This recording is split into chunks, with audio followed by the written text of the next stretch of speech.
you describe the early years at the monastery, like the development of the monastery, and how that was?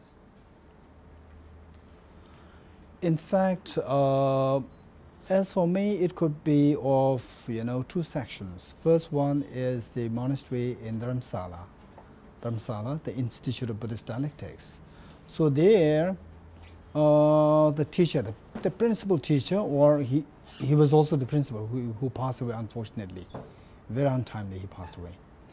And he was such an encouragement, such an inspiration, and such an example for all the students there. And he not only the intellectual rigor, not only philosophy, psychology, and he himself is a great philosopher, great logician, great epistemologist. And at the same time, his life example itself is such a great example for us, inspiration for us.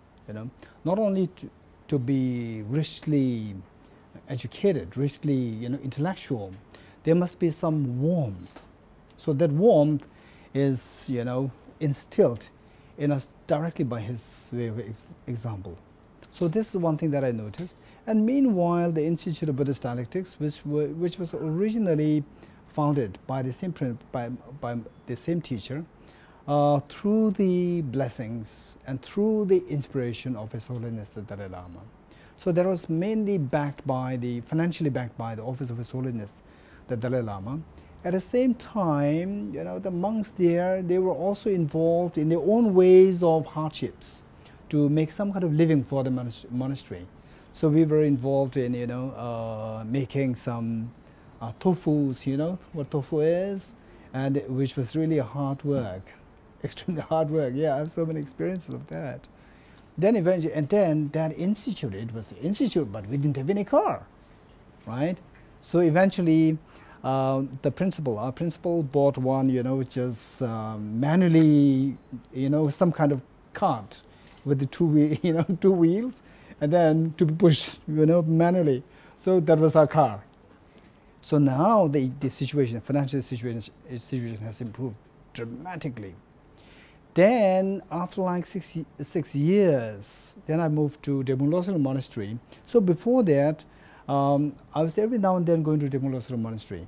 So there, I see how such a big monastery, consisting of about like between 3,000 to 6,000 monks, and then there is no financial background, and yet, everything is operating so smoothly, right? And not just smoothly, financially, everything is okay, and the studies, incredibly high standard, education, standard, incredibly high standard. And then financially, no one had to worry. Of course, the individuals, there are areas where the monks, they have to take care of themselves. Other than that, for the food, all these things are being well taken care of by the monastery and the subsections of the monastery, which we call as the houses or the kanzens. So there, I was really kind of, startled to see how that is operating, because no one is being paid. No one is being paid, and yet everything is functioning so smoothly. So for an ordinary institution or university, Western university or Indian universities, if no one is paid, that institution is surely going to decline. But then it is thriving all the way up. Then at the same time, such a success, no one is being paid, and I was wondering, what is the secret of that mechanism which makes the whole institution, functioning so smoothly, and at the same time academic rigor was there. How come? And then later on I discovered that it is because the hardcore of the intellectual learning there, academic learning there, it is to enhance one's what is technically known as the altruistic intention. Altruistic intention on the basis of philosophy, not just blind kind of following, but based on a very rich, rigorous philosophical understanding.